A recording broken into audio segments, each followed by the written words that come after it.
கோதம்பு மாவில் பணியாரம் சுட போகிறேன். இது கருப்பட்டி. இவ்வளோ கருப்பட்டியும் 1/4 கிலோ இல்லை 300 கிராம் 100 ரூபா கருப்பட்டி. இதை இனி உடைக்க போகிறேன்.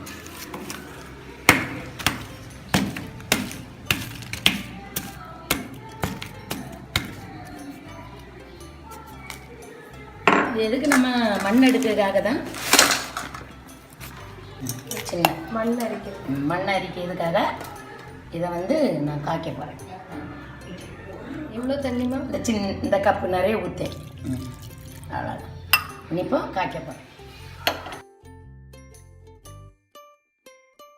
பாக்குறதுக்கு தான் நான் 1 டம்ளர் தலை தப்பு எடுத்துட்டேன் கோதம்பு மாவு.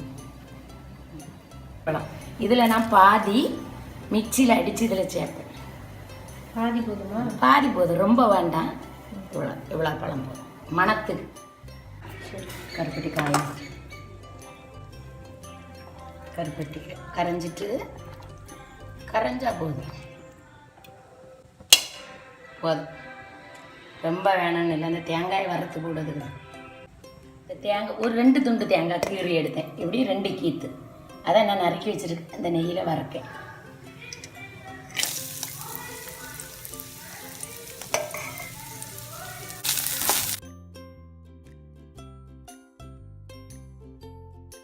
இதை வறுத்து நான் வச்சிருக்க கோதம்பு 1 கப்பு கோதம்பு மாவு நான் செய்து காட்டுறதுக்காக இவ்வளோ செய்யேன்.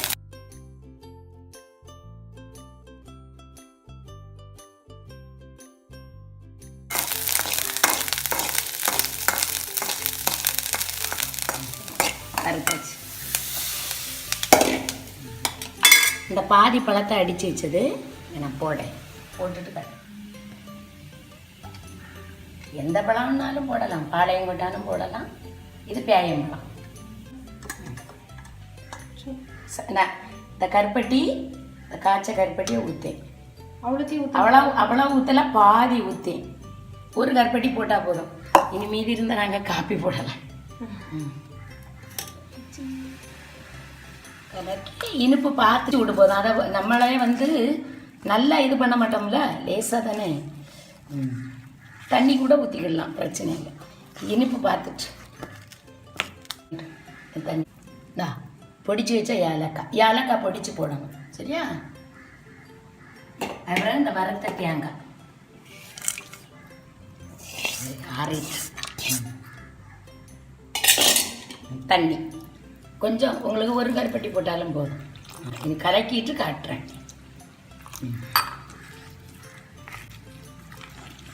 இப்படியே கலக்கணும். பதம் வந்து கோரும்போது நல்லா கட்டியாக இருக்கணும். இட்லி மாவு மாதிரி இருக்கணும். இட்லிக்கு மாதிரி இருக்கணும். கலக்கும். கை வச்சு கலக்குவேன்.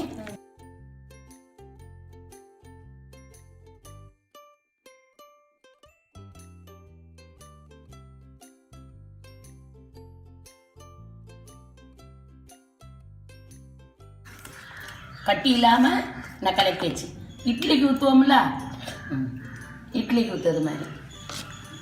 உங்களுக்கு சின்ன சின்னதாக வேணும்னா சின்னதாக ஊற்றுங்க. பெருசாக வேணும்னா பெருசாக. நான் என்ன கொதிக்குது நான் ஊற்றேன்.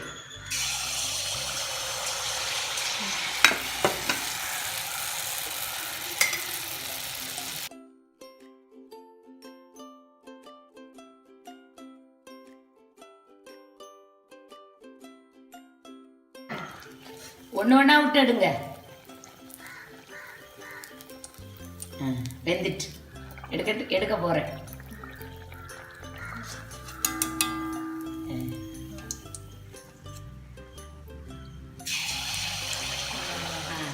நான் சுட்டுட்டே இருக்கேன்.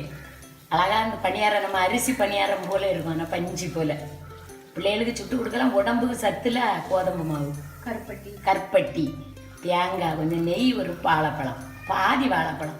இங்கே 2-3 குடும்பம்னா 4 பிள்ளைகள்னா ஒரு 2 கப்பு மாவு, ஒரு 1/4 கிலோ கொஞ்சம் கூட சரக்கு கருப்பட்டி போதும்.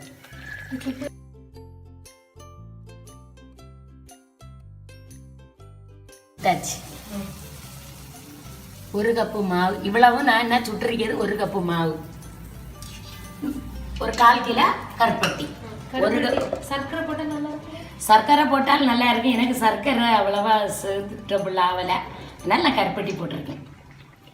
கருப்பட்டி தான் சூப்பராக இருக்கும், அது மணமாக இருக்கும், பிள்ளைங்களுக்கு உடம்புக்கு நல்லது. இந்த நேரத்தில் ஏலக்காய் நல்லா உடச்சி அதில் உள்ள வித்தையும் போட்டு கொஞ்சம் தேங்காய் ஒரு விளவு 2 கீத்து தேங்காவை பொடி பொடியாக நறுக்கி நெய்யில் வறுத்து நீங்கள் இதில் இந்த மாவில் சேர்த்து, பாவு வந்து ரொம்ப அந்த மண்ணுக்காக தான் அந்த பாவடிக்குது, அல்லாட்டி செத்தியே போடலாம். ஒரு துண்டு போட்ட போதும். ஒரு கருப்பட்டி, சின்ன கருப்பட்டி 1 போட்டு 1 கப்பு மாவு போட்டு உங்களுக்கு இனிப்பு